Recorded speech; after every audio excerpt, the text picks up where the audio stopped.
इंदौर से मेघालय हनीमून पर गए राजा रघु।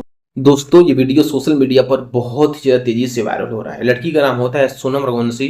सोनम रघुवंशी जो लड़की होती है, कुंवारी लड़की होती है। वो पहले से फिक्स करती है कि जब मेरा शादी होगा तब मेरे को अपने पति को कैसे ठिकाना लगाना है, क्योंकि मैं पहले ही किसी दूसरे लड़के से प्यार करती हूँ। तो जब मेरा शादी होगा तो कैसे दूसरे लड़के को ठिकाना लगाना है, जो ठिकाने और लगाने वाला जगह होगा वो कौन सा जगह होगा, और जो ठिकाना लगाएगा मेरे साथ कितने लोग रहेंगे और कैसे कैसे मैं अपने पति को मारूंगी। पहले से सब कुछ फिक्स होता है, मतलब कि कैसे घटना करना है सब कुछ फिक्स होता है। नमस्कार दोस्तों, मैं संकेत सिंह आपका स्वागत करता हूं संकेत स्टोरी में, और आशा करता हूं स्वस्थ होंगे, अच्छे होंगे। आज की सच्ची कहानी, ये सच्ची घटना है मध्य प्रदेश के इंदौर से है, जहां पे एक लड़की का नाम होता है सोनम रघुवंशी और लड़की का नाम होता है राजा रघुवंशी। इन दोनों का शादी 11/5/2025 को होता है। जब शादी होता है तो जो घर के लोग होते हैं बहुत ज़्यादा खुश होते हैं, क्योंकि जो राजा रघुवंशी होता है उसके पास पैसे भी बहुत ज़्यादा होता है, और इंदौर में बहुत ही बड़ा एक ट्रांसपोर्टर होता है जिससे यहाँ का माल वहाँ भेजा जाता था। उसको पैसा भी था, किसी चीज़ की दिक्कत नहीं थी, परेशानी नहीं थी। तो जो राजा रघुवंशी के मदर फादर होते हैं बोलते हैं, कहीं ना कहीं बाबू तुम टूर पर चले जाओ, अपनी फैमिली के साथ थोड़ा एंजॉय कर लो, बहुत दिनों से तुम घर और परिवार के कामों में पिस रहे हो। तो जो राजा रघुवंशी होता है अपनी पत्नी से पूछता है कि कहीं आपको घूमने चलना है, आप कुछ बताइए मेरे को। तो जो सोनम रघुवंशी होती है बोलती है कि मेरे को मेघालय घूमने जाना है।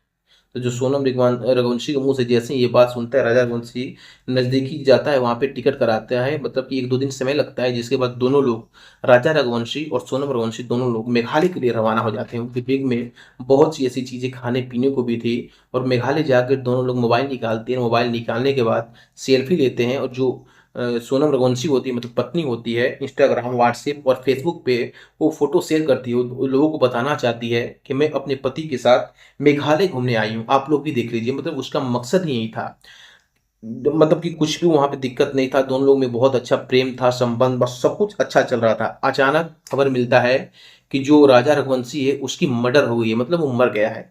जैसे ही ये खबर घर वालों को मिलती है, घर वाले रोने लगते हैं, तड़पने लगते हैं, और जो वहाँ की पुलिस होती है उसको खबर मिलती है तो फौरन घटनास्थल पर जाती है। पता चलता है कि राजा रघुवंशी का कत्ल हो चुका है, किसी व्यक्ति ने राजा रघुवंशी को मार दिया है, लेकिन वहां पे उसकी पत्नी ही नहीं है। जब पत्नी के बारे में पूछा जाता है तो लोग उन बता नहीं पाते हैं, कि घर के लोग बोले कि पत्नी साथ में गई थी, और वहां पे भी लोग देखे थे कि एक बहुत ही अच्छा कपल मेघालय में घूम रहा है, और वहां के लोग भी बोलते हैं कि इनके साथ इनकी पत्नी भी थी। पुलिस पत्नी को खोजने लगती है, लेकिन पत्नी कहीं नहीं मिलती है। तो पुलिस को संदेह होता है कहीं पत्नी चली तो नहीं गई। जो किडनैपर थे, जो मारने वाले थे, हत्यारे थे, शायद वो पत्नी को लेकर चले गए हों, जबरदस्ती कर कर ली हों।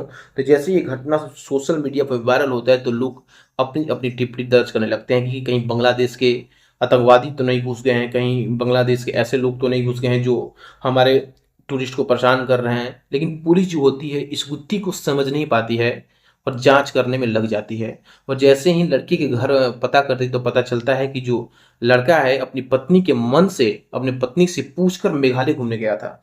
ये बात जब पुलिस जानती है तो सोचती है कि शायद इसमें कुछ निकल सकता है, इसमें कुछ बात हो सकता है। वो पता लगाना चाहती है, लेकिन पता नहीं लगता है।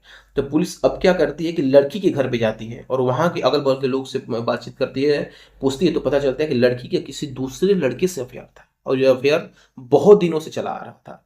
जैसे ही पुलिस इस बात को सुनती है तो सुन के चौंक जाती है, और तुरंत मोबाइल, जो लड़की का सोनम रघुवंशी का मोबाइल होता है, उसको सर्विलांस पे लगा देती है। सर्विलांस पे लगाती है, शादी से पहले का जो रिकॉर्डिंग होता है सुनती है, तो पता चलता है कि जो लड़की है घंटों किसी से बात किया करती थी।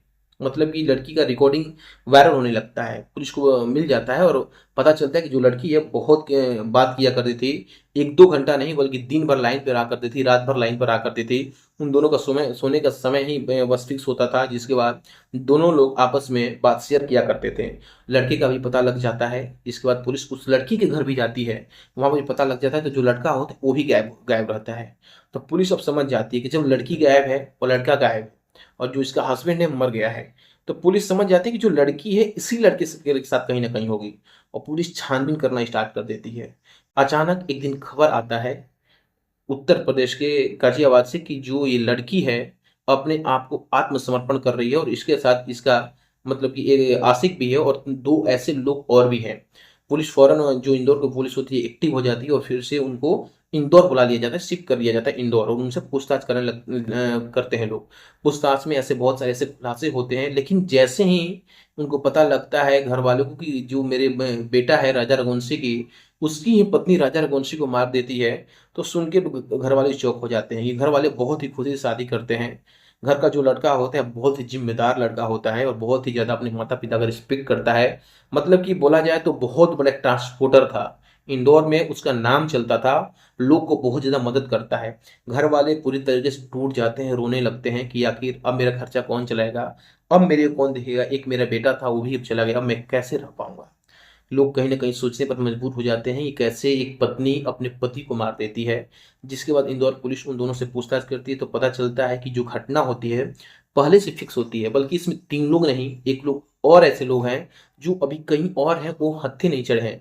अब पुलिस उनको भी खोजबीन कर रही है, और खोजबीन करने के बाद पुलिस अपने हिसाब से इस मामले को जांच करेगी, पड़ताल करेगी, जिसके बाद उन पे कार्रवाई किया जाएगा। लेकिन जो लड़की के पिता होते हैं उनसे पूछताछ होता है तो बोलते हैं ऐसा कुछ बात नहीं है, मेरी जो लड़की है बिल्कुल बेकसूर है, उसका कोई दोष नहीं है, उसका कहीं भी 1% का हाथ नहीं है, उस पर इल्जाम लगाया जा रहा है, बल्कि वो लड़के का ही कुछ ऐसा होगा जो मेरी बेटी पे ऐसा किया जाता है। लेकिन लड़की की तस्वीर में दोस्तों आप साफ देख सकते हैं कि एक शादीशुदा महिला कैसे अपने मेघालय घूमने का प्लान बनाती है, और वहां पे जाके शादी करने के बाद अपने ही पति को, जो पति सबके सामने मांग में सिंदूर लगाता है, उसी पति को सबके से मतलब कि मार के और दुनिया की नज़र में एक कातिल बन जाती है। और उसके लिए जो उसका आशिक होता है उसका साथ भी नहीं दे पाता है, कि मुझे मर्डर करने के बाद वो लड़की बोलती है कि क्या तुम मेरे को अपनाओगे, तो जो लड़का होता है बोलता है कि मैं तुम्हारे साथ नहीं रह पाऊंगा। और लड़की का नाम होता है सॉरी, लड़के का नाम होता है आशिक,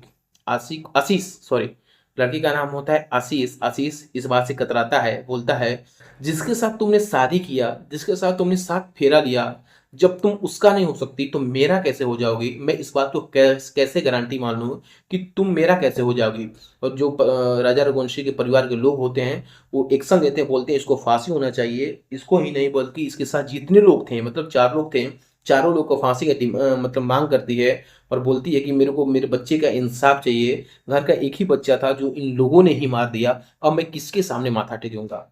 दोस्तों ये जो पूरी कहानी आप सुन रहे हैं, मैं अपनी जुबान से बता रहा हूँ, ये सच्ची घटना है, ये कोई फेक न्यूज नहीं है। दोस्तों आपको इस कहानी के बारे में क्या टिप्पणी करना है, अगर मैं जो कहानी बना रहा हूँ, जो घटना बना रहा हूँ, अगर मेरे से कहीं भी बीच में गलती हो जाती है तो मेरे को बता सकते हैं। और इसी के साथ नमस्कार।